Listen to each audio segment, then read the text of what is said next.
Blues Life Series, Episode 17, the finale. This is the last episode in the series. I would like to thank every one of you for watching. Last time on Blues Life Series, Salvatore and Blue visited a convalescent home. Pilar and Shira visited Lou. Geppetto developed a drinking habit. Lou and Geppetto found comfort in scriptures. Shira was surprised that she was met by her superior, Lisquilla Drachny, and taken to a conference area without any other members. I wanted to speak with you informally concerning Nitsa. By your own report, she has been an outstanding agent, and it has been only this recent indiscretion that mars her performance. Shira nodded. Do you believe that she can continue working within the agency? Shira took a breath. I believe that she is dedicated but young. She has certainly been enamored with this sim. The results of her actions have raised a great many questions that the team and I have been feeling, but I do believe that she can learn from her mistake. The sim delivered 6 infants? Yes, Peter and I went and spoke with the young man and saw them. They are very healthy, but he is a werewolf. We suggested that he was sleeping when the abduction occurred and that Nitsa had nothing to do with it. Do you think he believed you? No. It is remarkable that he had so many. Yes. That is something our scientists will have to look into. Do you believe that your investigation has been hindered to the point that it can't move forward? No. In fact, we have new leads that we are following. Shira was dismissed. Later, Lisquilla met with Nitsa and switched the holographic wall projection. Nitsa, do you know why you are here? I became involved with a sim that led to a pregnancy. It is more complicated than that. We sent you to perform a very delicate operation. The performance of your duties did not include the level of personal attention you gave this sim. His name is Lou. She cleared her throat. And that is precisely why you can never return to SimWorld. Fortunately for you, Shira, your superior, and Pilar and Kelme, your co-agents, have spoken very highly of you. This tells me that you are worth keeping within the agency. I have met with you informally because we here at the agency felt it needed not be a formal hearing. We felt that if we remand you here to the homeworld with the stipulation that you can never return to SimWorld, that you would maintain your current position and work in a capacity here on 6 a.m. Nitsa fought tears while she listened. Never see Lou again? She felt she would die. It would do no good to argue. The fact that she did would only convince them she was unfit. Still, a tear escaped.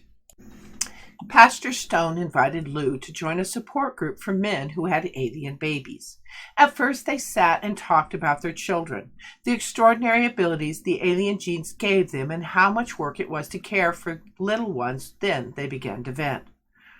What did they do to my body? Just Kuba Washaroo exclaimed. They didn't even ask, said Arvel Sugarhorn. You, in a way, were lucky. At least you were seduced. Lou felt a little ashamed. Still, I wasn't expecting to become pregnant, he said softly. No, of course not. Who would think such a thing? So this alien, you don't know where she is? I would like to place her under a microscope, Jacob Millstone asked.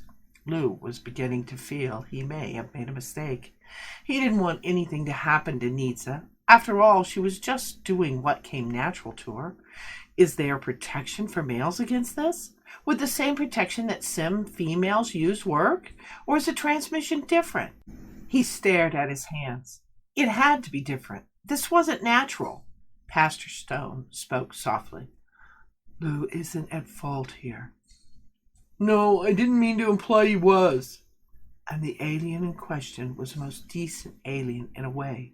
She became involved with Lou, and she didn't forcefully abduct him, Stone continued. Yes, she just left him to care for her offspring, real ladylike. Lou cleared his throat. The thing is, I really think I love her. It just wasn't reciprocated. Stone managed to turn the discussion away from harming aliens to a more productive avenue. The men offered suggestions for helping Lou with his brood. There's a board down at the Community Center for Nannies if you're interested, Jacob offered. Lou perked up. Thanks. I'll have a look. After their session, they went outside and started a snowball fight. It was therapeutic in its own way and helped them relieve stress.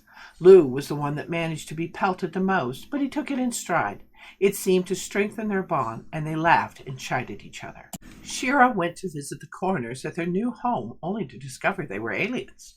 Upon entry, she was attacked by thunder, and while they fought, Henry teleported away. It was touch and go as she struggled with her attacker, but Shira was victorious. There would be time later to locate Henry. She had taken the time to do a detailed analysis with her instruments of the place.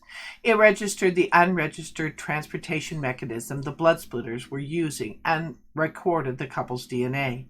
It would be a simple task back home to connect the records and find information concerning these two. Because Henry had escaped, Shira might be facing problems of her own on 6 a.m. She would have to wait for the final outcome. Downstairs, she discovered Mercel in a hibernation chamber. He was disoriented. She couldn't leave him here, so she took him home. When Carl saw Mercel and realized what Shira had done, he hugged and kissed her before he thought about what he was doing. He was elated to have his brother back alive. They sat on the couch where Shira told them what had happened. "You won't remember this conversation," she stated, "but I wanted to tell you that even though Henry escaped, I have tagged her DNA. She will be restricted to the homeworld and not allowed to leave again. Thunder will never bother SimWorld again. His body was transported back to the homeworld and considered an unfortunate accident. I'm sorry this happened to any of you, and I will push for a change in regulations governing experimentation concerning Sims." Mercel thanked her. "I thought I was going to wind up on a morgue slab, and not for you I would have. Thank you, Shira. I guess I now know that not all aliens are bad." She smiled. "Thank you. I have enjoyed my time here, but I'm afraid I won't be returning to SimWorld either." "So if what they did was sanctioned, then why did they do it?" Carl's curious mind asked. "They believed what they were doing would be beneficial to our race." "Is it?" Mercel probed. "The data will be reviewed by our leading experts and remains to be seen if it is of any value."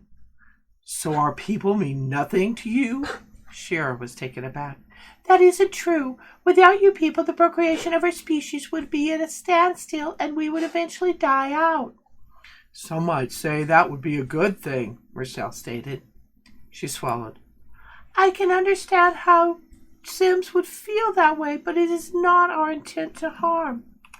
"How can you say that?" Carl asked. "You abduct unsuspecting Sims? Why didn't you ask? Why not a formal request? I'm certain there would be Sims that would be willing to help your species if given the chance." She swallowed.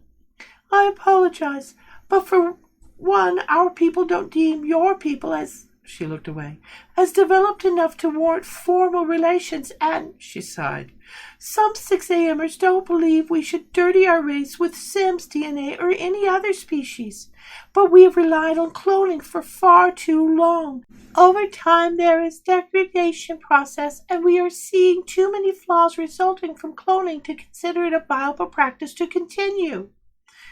"So we're not good enough to have a formal relationship with, but you'll steal our DNA?" Carl growled. She felt flushed and embarrassed. "I'm not here to discuss the decisions of my government nor the attitudes of my people. I wanted to save Sim lives. It is why I came. I do care about Sims. In fact, I'm certain that my superiors would say too much, but in any case, you are safe now. There will be no more murders committed by the blood splitters." "What safeguards are there to prevent some other of your species doing the same thing?" Shira wanted to cry. There wasn't, and she could offer no reassurance that there would be. "As I stated, I will work within the confines of my government to change practices and prevent this from ever happening again. It is the best I can offer." With that, she stood and used her alien abilities to erase the conversation before returning to the home world.